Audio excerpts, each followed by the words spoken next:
Welcome to the very first episode of your new favorite sports podcast, the Beer Money Podcast. We're brought to you by our friend Kyle McGeechan at Two Rivers Realty. He's a great friend of ours, and in this housing market, you want a quality home at a fair price. So talk to Kyle, and he'll hook you up. We are Maine's premier handicapping podcast, and even though we probably won't make you rich, you might just win some beer money. I am your underqualified but overstimulated host, Big Ben, and I'm joined by my good friend and co-host, Big Baby. Yep.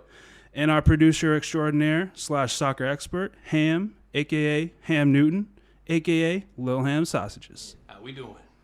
So we've been good friends for a long time, and we've always loved watching and talking sports, just like you if you're listening to this. In the last couple of years, we've gotten into learning how to read lines and handicapping games based off our knowledge of our favorite sports teams, and we've decided, why don't we just put this shit on wax and get the people what they want? Winners. So we're going to be talking about whatever sports are in season. Obviously, right now we'll be launching the Beer Money Podcast around college football, NFL, EPL, Bundesliga, etc. We're going to be dropping 2 shows a week. Tuesday, you can expect a picks recap from that past weekend, adding teams to the naughty list, aka shit list, and giving out our Thursday night football picks. Friday, you'll be getting winners for that weekend slate of games, including the Fort Knox Locks of the Week and some $5 Make You Holla parlays. You're getting 2 dope-ass episodes a week for free. You're going to laugh, you're going to win units, so make sure you tell your friends about the show and support our great sponsors. So I myself am somewhat new to college football. I've always been more of an NFL guy, specifically the Pittsburgh Steelers. That's my team. But once I realized there's units to be won in college football, I started paying a little bit more attention, and now I'm picking winners. So with that said, Big Baby is really our resident college football guy, and he's ride or die with Notre Dame. So Baby, why don't you give the people a little taste of what they can expect from you on a weekly basis? All right, I am the opposite of our host, as I am actually educated and overqualified. The proof is in my 9 years of higher education. The college is irrelevant. I am a diehard Notre Dame fan. I have suffered through Tyrone Willingham. Then I suffered through Charlie Weiss, and eventually we got the great Brian Kelly. He comes out, he beats Knute Rockne. So is it the house that Kelly built? I'm not sure yet, but what I do know is Tommy Rees and Marcus Freeman, that is a young core, and they are leading this team. I'm feeling good. I'm feeling great. I'm feeling like Notre Dame is about to be back on top. So, Mr. Hamlico, can you tell me what you think about this podcast? What do you think about soccer? And just tell me in general, how the fuck are you feeling? I'm feeling pretty good, Big Baby. I'm just here giving my picks and trying to engineer this stuff. It's the first time for everybody, so, we're learning on the fly here. To tell you a little bit about myself, I have been picking games all my life. I've watched sports all my life. Always been a huge Red Sox fan growing up in Maine. Wasn't really a huge New England fan. I'm a Seattle fan. I like the Mariners. I like the Seahawks. My boys are going to talk a lot about college football during this season, and I'm going to try to stay out of the way for that. You'll hear me talking a lot more about soccer, specifically EPL. I'm obsessed with Kylian Mbappe, so I bet on him every chance I can. I'm a big baseball fan, big NFL fan. You'll probably catch me betting on every NFL game on the season, but not money, of course. We're only betting units. But I just recently picked up the WNBA, trying to serve the underserved market. You know how I do it. I'm always in there. Just doing my thing, just trying to get this podcast out, just trying to put on for Maine a little bit. I want to help you win some beer money. So do your best to follow along. We already talked about I think it's a Tuesday and a Friday drop. That's right. But do your best, follow along. Go follow me on Padre Parlay on Instagram. And, subscribe to the show. All right, now that we're all friends here, we can just get into what you came here for, some picks. Oh, yeah. Well, actually, I shouldn't assume we're friends just yet. So, Big Baby, let me just throw out this hypothetical to you. To see if we're friends or not, right? Mm-hmm. Let's just say little 6th grade baby, he's walking home from school, right? Mm-hmm. So I pull up in a windowless van, and your mom said it's okay if you hop in here and win some picks with me. but you just got to hop in and trust me. Are you jumping in this windowless van with me right now? You trust me? Are you showing cash up front? No promises. I'm Just trust jumping me. in. You jumping in this van? I'm with me? jumping in. Little sixth grade bit. Your mom said it's okay. Yeah, little sixth grade. I don't take chances. I ain't jumping in that van with you. That's the wrong answer. I needed money in 6th grade, so I'm getting in. Dude, Ham's in here. You're I'm not in jumping in this van with me? Well, you got to trust me. you're We're about to asking- win the you're people. You're telling me from a sixth grade perspective if I want the potential of What if you could getting go back sexually and assaulted by get an rid of your adult male? regrets? No, I don't. No? not worth the chance? I'm just trying You to. tell me a van pulls up. What do you want me to tell you? I'm just trying to set the foundation for trust here. Do you trust me? I'm not going to touch you, little pecker.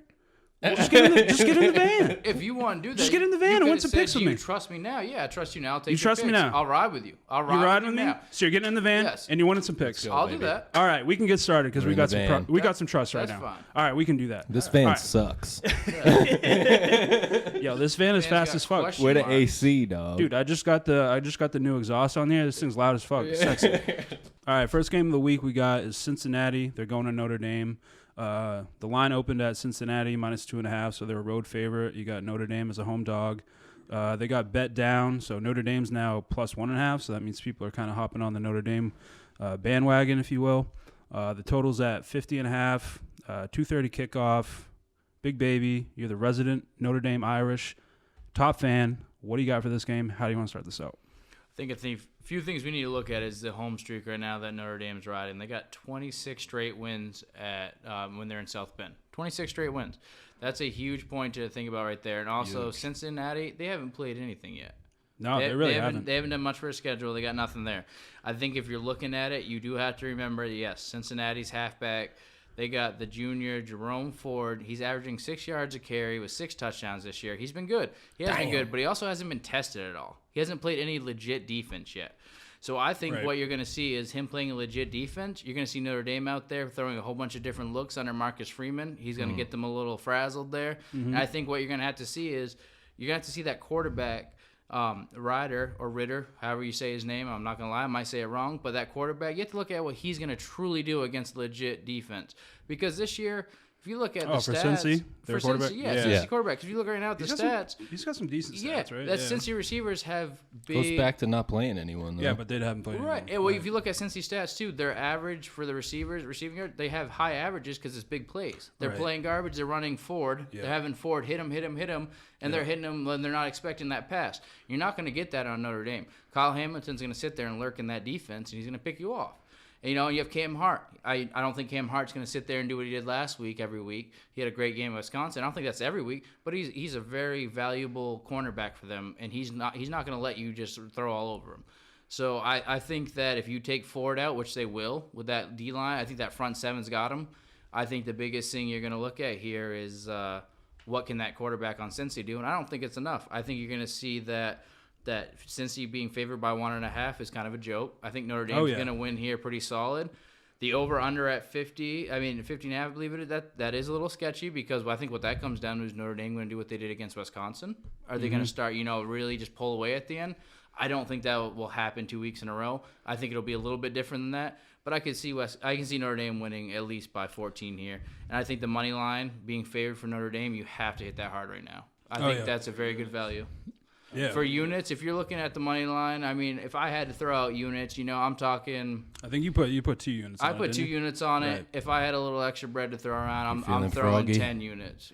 I'm throwing 10 easy on that. I think that's an easy win. I think that's easy money. I think that Brian Kelly used to be that coach of Cincy there. I think he's got a statement to make here. They played Cincy in the past too, but I think it's a point to make here. I think he's going to have a very solid game against them, and especially at home again in South Bend. I can see this being 14+ for Notre Dame. Yeah, I got a few plays on this, so I put a couple units on Notre Dame spread at 2.5 before it went down.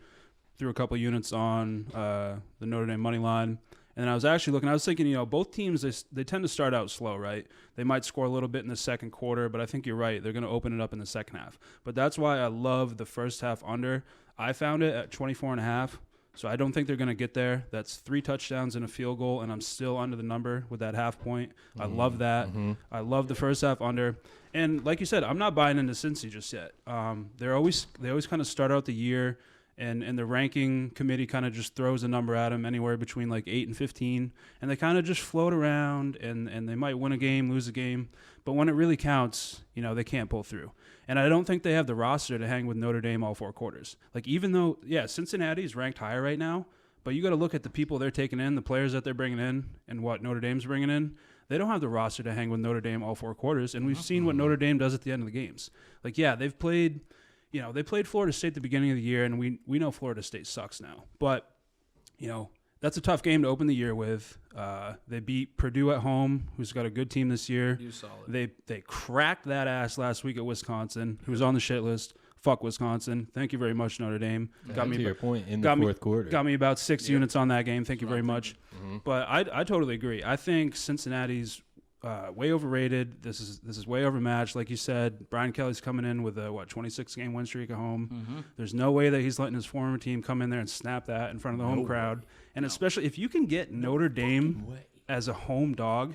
Are you kidding me? Like, you take that all day. Yeah, nail that. Also, my little play is the first half under 24.5. But that's my thoughts on the game. And that's a good thing. And just I want to add in real quick before we switch over here is just like I think the big question mark here we have is how Jack Cohn's going to respond.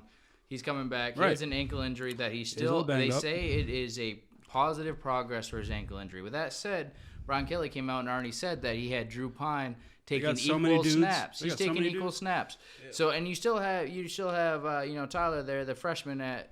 Sitting there at quarterback as well that can come in for your scrambling stuff. I think we need to look at Jack Cohn, what happens to him. I think there's a chance that if he struggles at all, we see Drew Pine for the first time come in outside of injury. They might blanket that with the whole is Jack Cohn injury. But I think it's going to be under that. And you also got to remember, he came in cold against Wisconsin and did what he did. He sat there. He was consistent. And I think the fact that they split time on the reps this week, I think that shows something about their confidence in Pine too. And on top of that, the last thing I just want to say is we might finally see this week Kelly giving a few more carries over to Chris Tyree at halfback instead of Kyron Williams. All year they've talked about how this might be the best 1-2 punch in college football. Mm-hmm. They haven't given as much to Tyree. It's been a third of the carries have gone to Tyree compared to Williams. I think we're going to see a little bit of a shift in that if I had to guess. And I think you're going to see with Tyree's speed, you're going to see a little bit more against the Cincinnati defense. And I think he might break. He's got at least one run he's ready to break in this game, I think. Yeah, I think that's a great point because if you're looking at this game as Cincinnati, you got to prepare for 2 stud running backs on Notre Dame. And you also don't know who's going to be out there throwing the ball for Notre Dame. So you got to prepare for Jack Cohn, who's talented. You got to prepare for Pine, talented, and then you got Buchner. Like I think you mentioned him before. Yeah.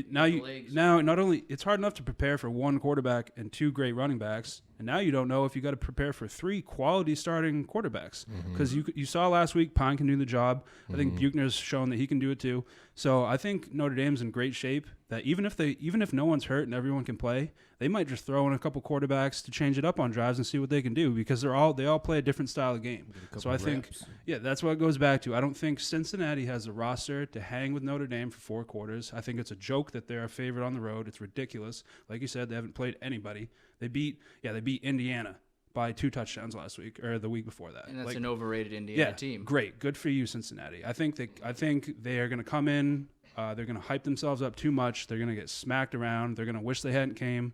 And I think it's easy units if you put them on Notre Dame. I think that's a winner. I agree. And this is the last thing I want to say real quick before I forget is I think we're also going to see from Tommy Rees. I think we're going to see more. More passing. We saw Wisconsin what happened. I think that's when Drew Pine came in. They got a little more confident with it because I think they were kind of babying Jack Cohn when he came in. Mm-hmm. I think we'll see more passing, and I think in that passing game you have Kyron Williams and Chris Tyree who both split out to the slot sometimes. Mm-hmm. I know they're halfbacks, but they split out to the slot a lot because they're both very formidable in that passing game. Right. So I think that you're going to see a little more passing this week, and I think that passing is what's going to put them over the top. I think they're going to go a little bit away from the constant run that Notre Dame has done over the last 5-6 years. I think they're going to look more a little bit towards the passing. I think Tommy Rees has had time to see this team. I think he notices and understands now that it's time to put a little more in the passing game. For sure. All right, so I think the pick is I think we're both on the same thing, right? We're both jumping on Notre Dame money line plus money. Kind of hard not to. Beer money consensus. Yeah, beer money consensus. Hamlin's in on it too. Yep. We're going Notre Dame money line. Me personally, I love that first half under. I think that's going to hit by a mile, but that's just me. Yeah, I think that's a great game. Great little treat in between the noon games and the 3:30 games because we got a few more games coming up here. Yep. It's a great spot. Kind of settle on your couch, watch Notre Dame. Hopefully, you got a few different TVs at your crib. Watch all the different games on. Smoke a little weed. Maybe smoke a little tree. It's legal. That's right. You know, If it's legal where you live. And don't think for the over/under too. I think what I mentioned earlier. I think that Notre Dame's Second half defense is going to hold overall. If you look at the full overall over/under right now, sitting at 50.5. Yep. I really think that's going to be an under. I think that first half Notre under, Dame's full game defense under, is do them gonna be both. there, and Notre Dame's offense is okay. I think the passing game is the only thing that might alter a little bit. If they do a lot more passing, I think they're going to score more. Yep. But I think that if they do more passing, get up, I think they're going to go right back into their comfortable spot of running. So it's going to keep that low. I think you hit the under right now. Yep, for sure. So yeah, next game. This is probably my favorite game of the weekend. I'm super psyched about it. It's Georgia Arkansas. Arkansas is traveling to Georgia. Georgia's minus 18.5, so they're a pretty big favorite. The total is 48.5. We got a noon kickoff. I'm gonna start this off because I've been riding Arkansas all year. I know we're starting this podcast probably like the fourth weekend of the season, but I've been on Arkansas since week 1. I put 5 units on Arkansas to cover this spread. 18.5 is huge. I don't know when Vegas is gonna wake up and stop lowballing Arkansas. Yeah, wake the fuck up, Vegas. Like, if you're going to keep giving Arkansas double-digit points, I'm going to keep taking them, and they're going to keep winning outright. So, I mean, Arkansas right now, I might sprinkle the money line. I think it's at like plus 700 right now. I'm definitely taking that spread. I already did. I got 5 units on this game. It's my biggest game of the week. And I think we got to remember that, Georgia, they have looked impressive, but like a lot of teams early season, you haven't played anybody yet, really. Georgia's big signature win this year is week 1 against Clemson, who was ass. Yeah. Booty. 10-3. Booty. Yeah. And so I think you look at how Arkansas plays their game. They're patient. They got a great balanced attack. One of my favorite players this year is Arkansas quarterback, number 1, KJ Jefferson. He's a dual threat guy. He kind of slow plays the read option, and then after that gets beat up, he'll go deep on you with play action. He looks very similar to Cam Newton in my opinion. Okay. He doesn't seem like he's fast, but he breaks loose and he'll pick up first downs with his legs. He's definitely a dual threat guy. They got a really good scat back to balance that out. He's a little bit smaller. Traylon Smith, number 22. He's good, shifty out of his cuts. And then you got this huge guy, Treylon Burks on Arkansas. He's a wide receiver. Great downfield receiver for the SEC. You can kind of throw it up to him in play action situations. I just love their offense. This team they don't care who they're playing. They come in, they bang them, and they get out with a dub. I really like Arkansas to cover that. That's way too many points. Arkansas is not only beating the spread every time, they've won outright, and there's no reason to stop now. I'm on Arkansas, plus 18.5, 5 units. Do you have anything for this game?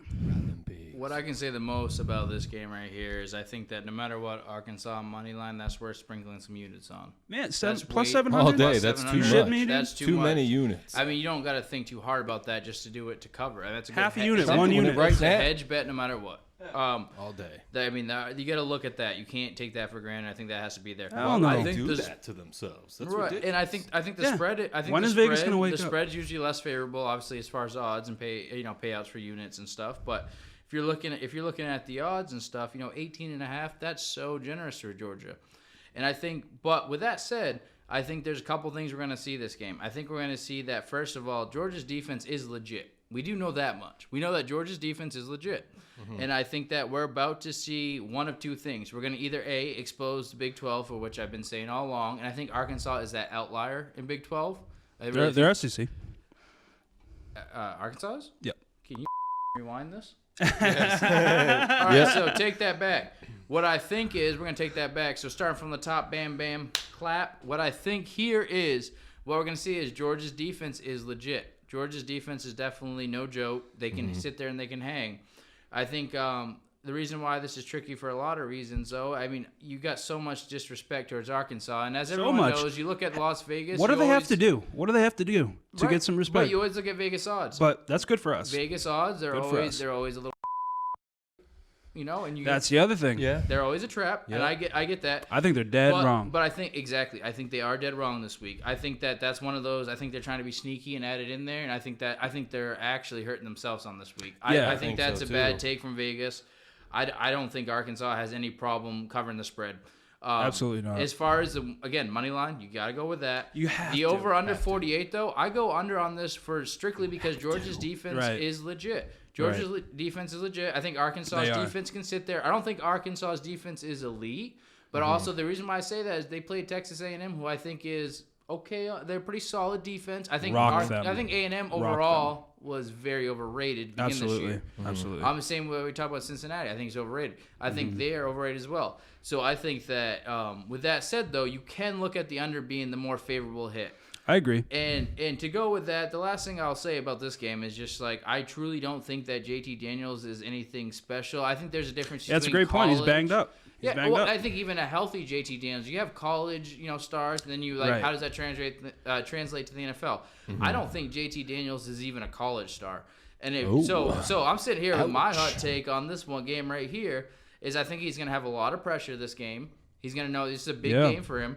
And I think that my hot take here is that Daniels is going to they're going to be behind a little bit. Georgia might get behind by a score or two. And I could see Daniels being the type of person that's going to sit there and even if he's not really that banged up, he's going to play it up. He's going to want to come out because he doesn't want the heat. He's going to let Bennett take the heat of who's to blame for that loss. I think Arkansas wins this game. I think JT Daniels comes out early, claims it's a little bit of injury because he can go off of that. He has at least reason to do it. My hot take, JT kind of screws his team over and puts it on Bennett. Hot take, JT is a bitch. That's I agree. My hot take. I agree. Because guess what? Check these stats out. JT Daniels against number 3 Clemson the first week. Clemson, we all know is booty. Got JT Daniels, 22 for 30 passing, completions and attempts. Yep. How many yards do you think he got on 22 completions? I bet under 175. You are right. That's 135. Guess how many touchdowns he had? 1 maybe. Goose egg. Guess how many picks he had? Yep. Bagel. 2. 1. Still, you look at those numbers, and then he didn't even really ball out really against South Carolina either. He had some decent numbers, but South Carolina's ass. Yep. I think you're right. I think it's a low scoring game, and with a number, dude, if you're looking at 18 points, you got to cover 18 points if you're Georgia. I don't think so. I think Arkansas spreads money. I think you shouldn't gamble on sports if you're not going to take Arkansas plus 18.5. What are you doing if you're not taking Arkansas plus 18.5 in this game? That's just my opinion. I'm not going to tell you what to do with your units. Personally, I got 5 on Arkansas. I got 5 on it. But Arkansas is my team. I'm going to keep riding with them, and I think that's going to be a great game. That's a noon game. It's going to be a great game to kick off the day. And sounds like it's a Fort Knox lock. You know what, Hamlin? Hamlin, put me down for that. Put me down for a Fort Knox lock of the week. Let's go. Arkansas plus 18.5. That's my Fort Knox lock of the week. That's the first one in the Thank you very much. history of beer money. It's got to be. This is lightning in a bottle if Georgia does anything different, in my opinion. Absolutely. It's just too many points, man. It's too many points. Too many points for any high quality SEC teams, but especially a Georgia team that's been exposed enough. And that's why he's a producer extraordinaire. It's a lock of the week. Thank you. All right. So if we're ready, we got next game. We got Iowa, Maryland. We got Iowa -3, traveling to Maryland. So they're coming from Iowa all the way over to Maryland. We got the total at 48 points. Personally, I like Maryland +3 at home. I think they can. I think they get it for big games. I think they can pull out the win at the end. But this is all you. This is all you, big baby. What you got? So for this one, just a couple quick little notes here. I think that Tua's little brother, he's thrown 10 touchdowns, one interception here. And even last year, he showed that he was very solid. So with 10 touchdowns and 1 interception for Tua's little brother, I don't think that's going to change. I think he's a great college quarterback.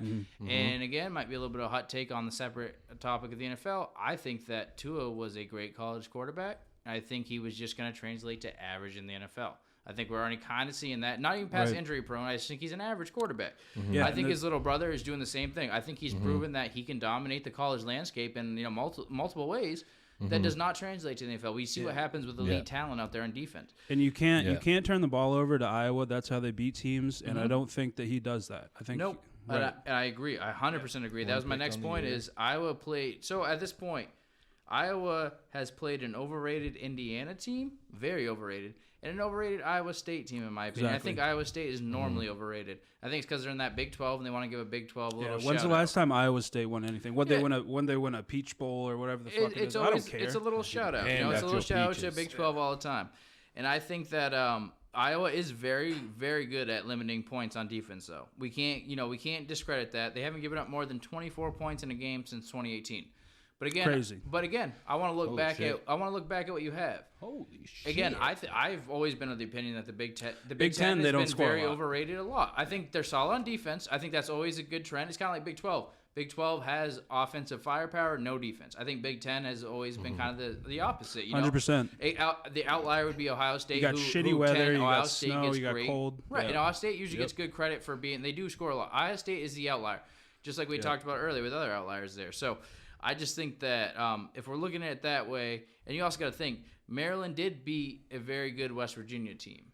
Yeah. And they had West to come Virginia, from behind to do it. And I It know was a that. great game. And I know that Great game. Oklahoma, in my opinion, again, Oklahoma's overrated. They have Spencer Rattler, and they made that overrated. They want to make Spencer Rattler for some reason. They want him to be this big Heisman, poster child. Oklahoma's terrible. I think Rattler is not only too ugly to be a poster child for anything. I think he's also I think he's good. Is what I think he is. I think he's a good college quarterback. I don't think he's great. I don't think he has any chance at being elite in the NFL. I think we see now he's certainly not what the preseason predictions would want you to think. No, I think you're hurt. I think you're kicking yourself if you took like his Anyways. big. I think you're kicking yourself. You took the big juice on him being a Heisman favorite Right. early. I don't think there. I mean, you have he throws a lot. Sure, you can throw a lot and not be good. So, but Oklahoma point. barely beat West Virginia, Great right? point. Yeah. And Maryland beat West Virginia by 6. Right. So you if you want to look at Maryland Doing the on a math level that of way, exactly. But you also look at the something that kind of intrigued me with this though. It's kind of a separate topic, but Illinois, we haven't talked about it much. I think Illinois I think they're showing that they're getting progressively better as a team. Well, Brett Bielema, speaking of Arkansas, Brett Bielema, former coach of Arkansas, is now the head coach of Illinois. That's a legitimate SEC coach who's up there in Illinois And I think trying that's to kick why ass. we're seeing progression. Okay, exactly. I think that's a great point. I think that's why we're seeing progression. Because Illinois, they've played great. I think they played good this year, especially for themselves. I think they played above what they should be playing. Right. I think we're seeing a lot of that. So even though Maryland had a close game with That was Illinois, at Illinois. right? Even with the away game. And you know what else about that game? Yeah. Illinois' best quarterback hadn't played before that. That was his first game back. So I think, A, that's why we're seeing improvement. But B, it says a lot that Maryland can go on the road Yep. and beat their best quarterback returning from injury, even if it's only by 3. That's Yep. a tough place to play. Dude, it's Illinois. Those people are fucking hammered. They're loud. That's a tough place to play. No, and it is. Maryland's coming from the East Coast out there, and they still beat them. Great win. And we won't Great go win. too deep into this, but I think that people think they forget. Lovie Smith's in there as the Illinois coach, right, for a while. Yeah, he was. People forget that, and I think that this is what happens a lot in college football. I think we're seeing it in Miami constantly with the turnovers, and same with Florida State, but especially Miami. They don't allow a coach to come in and build and get his recruit and then go. So I think you got to also remember Illinois right now is sitting on all of Lovie Smith's recruits. Oh, yeah. And I think Lovie is going to get a lot more recruits than you would think. Right. And I think that's going to be a key factor in how Illinois is going to play the rest of the year. I think they got a lot of solid recruits that went there thinking Lovie Smith's my coach. He's got NFL connections. So I think when you add all that together, I think Illinois is a lot better than people are going to give them credit for. So I think that Maryland win, even though it's a little sketchy that it was that close, Right. I don't think that needs to come into play Win's too a much win. with Iowa. Win's a win. Again, I think that this is going to be I think it's going to be a great game. I think it's going to be a close game. But I still, at the end of the day, I got Iowa solid defense. I got Maryland great offense. Yes, normally I'd say defense wins championships, but this ain't a championship. This is one game. I put Maryland above Iowa for this game. Absolutely, I agree. Okay. I think I got Maryland +3. I think they've shown in every single game, every close game, they just have that it factor. If you're looking at a team and they can show that at the end of the game that they pull it out no matter what, they might turn the ball over, they might get turnovers, but they end up winning the football game. And I think the biggest thing that stands out, you don't see this a lot in college football early season, but we already have a common opponent between Iowa and Maryland. They both have played Kent State fairly recently. Kent State's a team that, they're mid-major. They're not a huge, big-time, difficult, opponent, but they can put up points. In Iowa, won, baby. They they can traveled. So Yep. Kent State That's right. traveled to Iowa last week. Iowa beat them 30-7. Kent State traveled to Maryland last week, and Maryland beat them 37-16. So if you're looking at that, the point differential is pretty much the same. So if you want to call that even as far as how they played against the same team, then you factor in Iowa coming all the way across the country, and the fact that Maryland got 3 points to play with. Maryland +3 is a play all day long. Last thing I'll say is under in this game is the one to go with. I say you go with the under, and I think that's because of Iowa's defense. I think Maryland's offense is good enough to win that, but I think Iowa's defense keeps you under that under. This man hates points. Yep. I hate points. He hates points. I Take the under. Defense. I want to see people slapped around, and that's what I do as well. So as much as I like Iowa, I got a lot of things to love about Iowa. I think Maryland is going to pull this one out. I think it's going to be an upset. Big upset. You know what's beautiful about unders? Yeah. You know what's beautiful about unders? You're winning until you're not. Right? You're winning that under until you're not. That's right. So, hey. It's a good way to ride until they get to that point total. You could be winning for the whole game. Could be winning the whole game. And hopefully, the whole game. Yep. All right. And either way, these units are beer money, so you don't lose much if you lose. Beer money. Subscribe.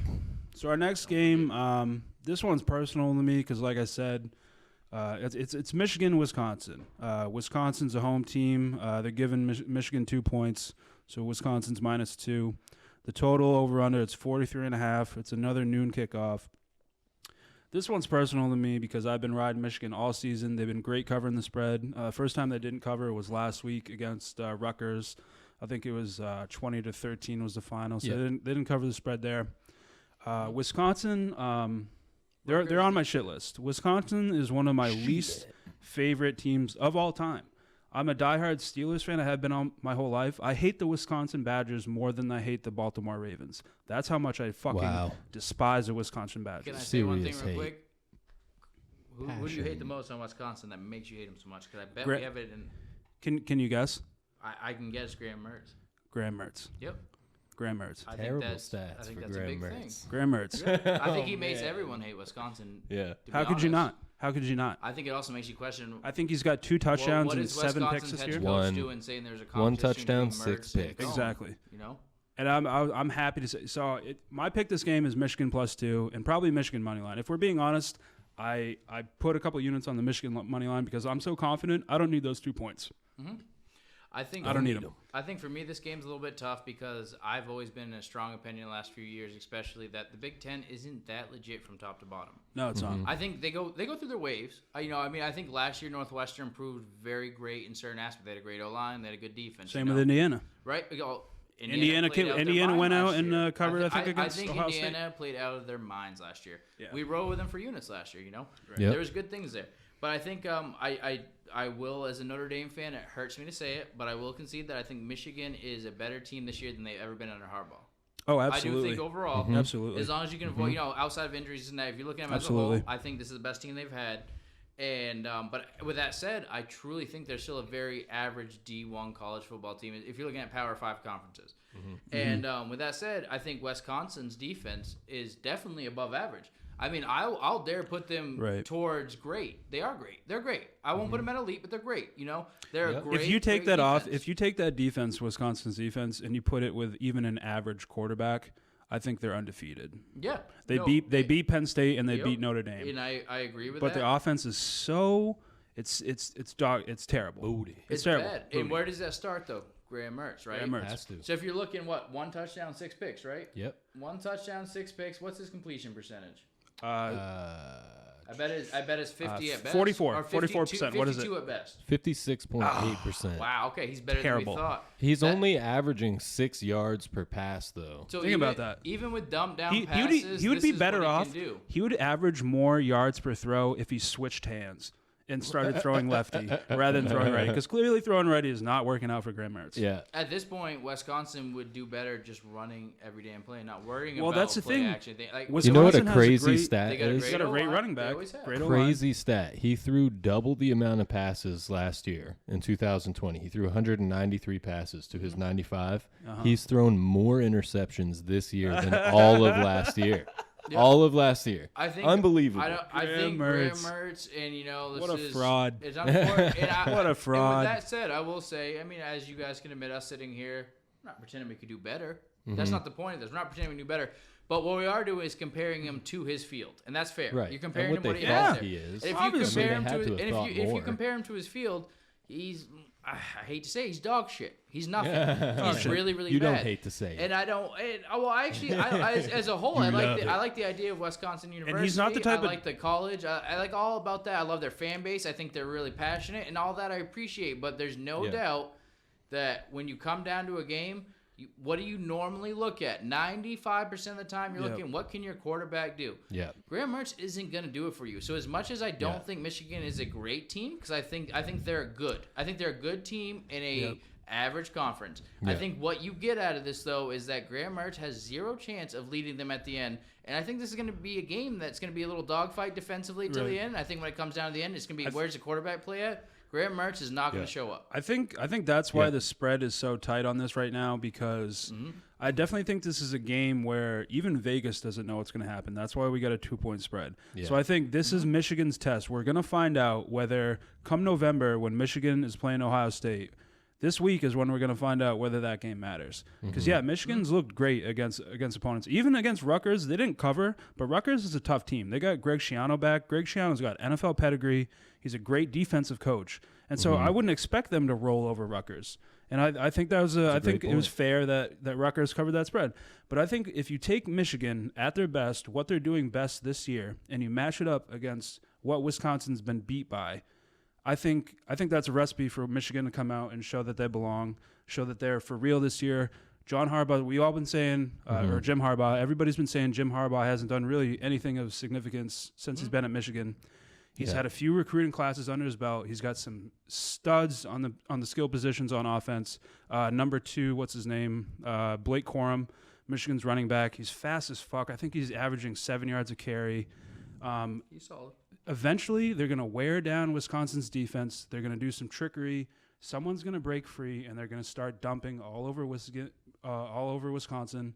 We're going to see a repeat of last week where it was tight going into the fourth quarter, and then Michigan's going to start dumping on them. I really do think that's going to happen. I think Michigan comes out, statement win.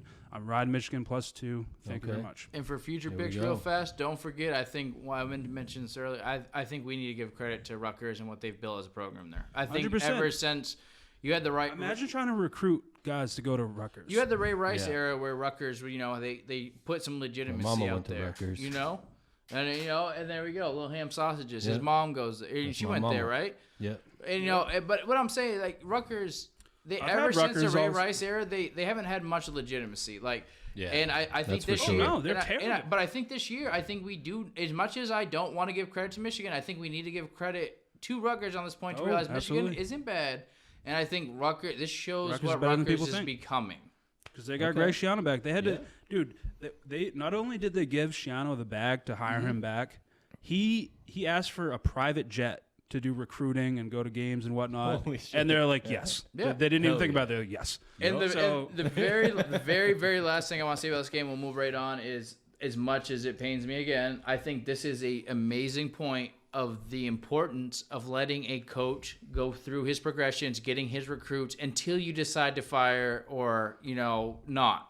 And I think we see that all the time. Again, Miami, Florida State, all these teams that are struggling, every couple of years or maybe even a year, they're getting rid of them, and it's like you're not even giving them time to build a program. You're saying, hey, these aren't your recruits. This isn't anything to do with you. Let's see what you can do. You give them 1 year, and you say, that's not enough. You didn't let them build a program. So credit to Michigan. As much as I hate to do it, credit to Michigan. I think the smartest thing you can do is let Harbaugh ride out this contract, see what he can do with his recruits. If he gets his recruits and he still can't do anything, fine. Yeah. But as much as I don't want to see them succeed as a Notre Dame fan, I can't take away from the fact that Michigan is doing it right by doing this. And it's not like Michigan. It's not like Jim Harbaugh isn't pulling in quality players there. You look at the NFL players that pumped out. You got Taylor Lewan, right? He's the highest paid left tackle in the NFL. You got Frank Clark, one of the highest paid defensive players in the NFL, Super Bowl winner with the Chiefs. You got who's the other kid there? Jabril Peppers. He's a high draft pick. He gets NFL quality prospects, and he's got a few more. I know I'm forgetting some, but the guy can pull in talent. It's a matter of putting it all together, and it always has been. And I think this year is a year that he's finally putting it all together. I think you're seeing that product on the field.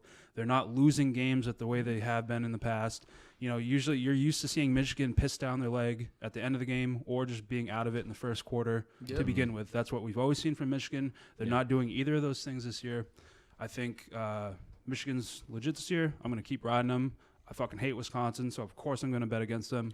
Give me Michigan. Fuck Wisconsin. And just to further your point, again, I know this is we can cut whatever, so I'm gonna say it right now. You cut it if you want. Just to go back to defense, though, real quick. You're looking at. It's like that meme. Like, you know what? I'm just gonna say it. I'm just gonna say it. You just gotta do it. I'm just gonna say it. You just gotta say it. If you're looking at defense, though, to go further on your point, right? Yeah. I think Chris Wormley is gonna. I think he's gonna come out. He's gonna be a little bit better. Worm. But you have Devin Bush. Devin Bush. Oh yeah, He Devin got Bush, hurt. big great one I just missed. linebacker, Terrible right? hair. That's what I'm saying. You got a great linebacker Some of there. the worst hair I've Chase ever seen. Winovich. He's doing very well Yeah, for another the one. Patriots. I knew I was forgetting. He's that. doing very well for the Patriots. Yeah. Quality He got players. hurt.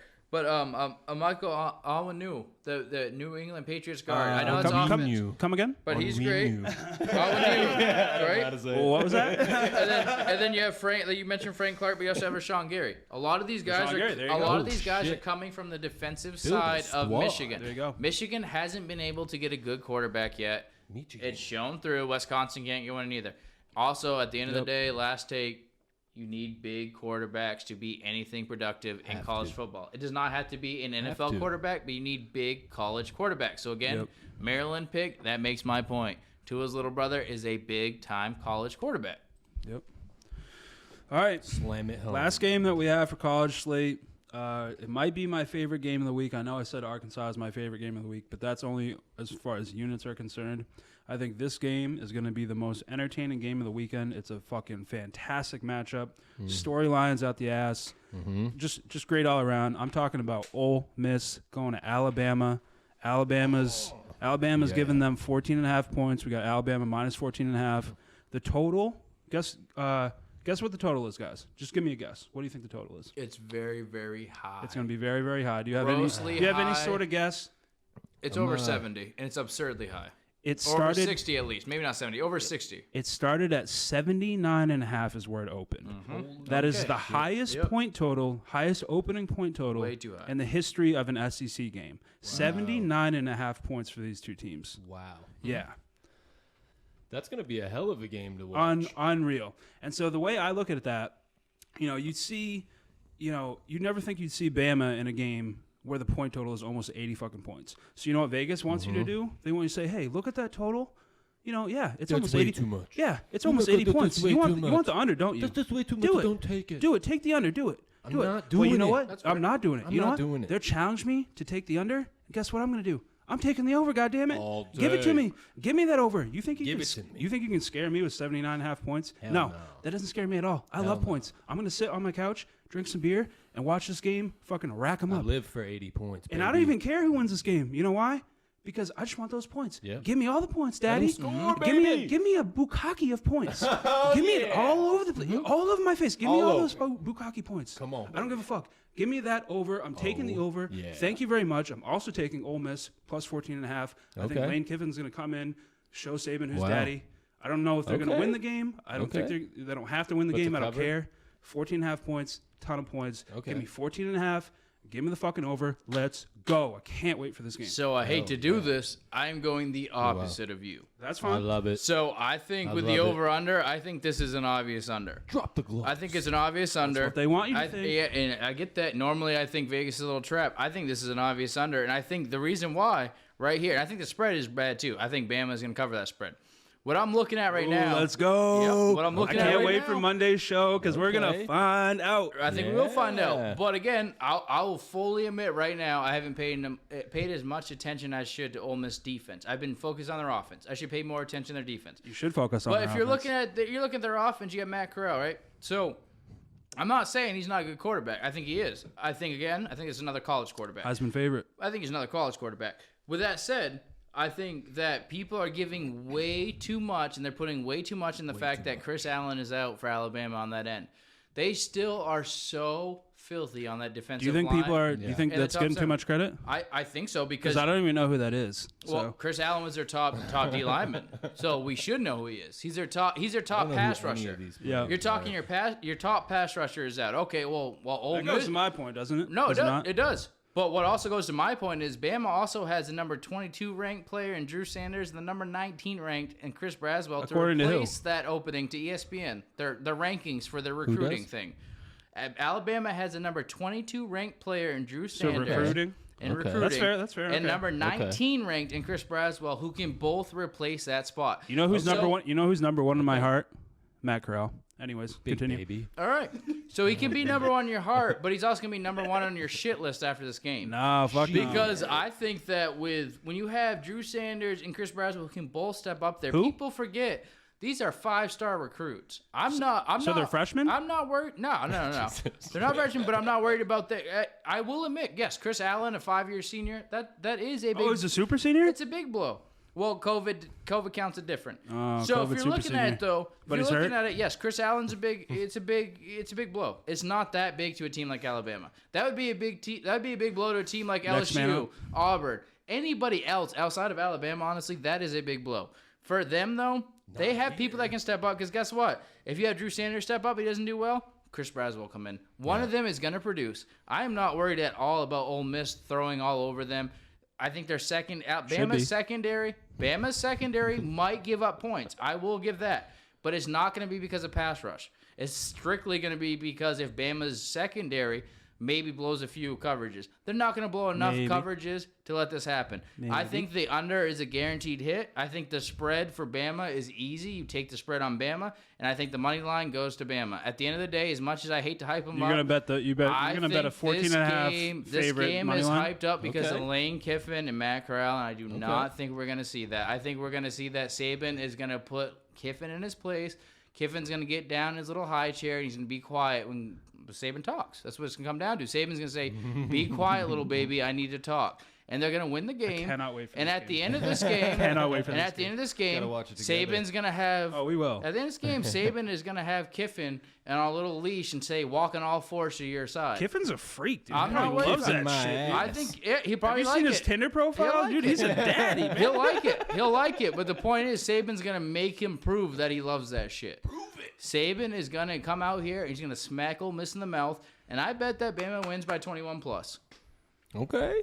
I love it. Touchdown game. I love Wow. it. I can't he wait. said float him a touchdown. I'll take the spread. Float One him last one. point. I don't know what kind of idiot they have scheduling these games, but the fact that this game is at a 3:30 slate is fucking ridiculous. This should be under the lights. There should be a fucking crazy drunk.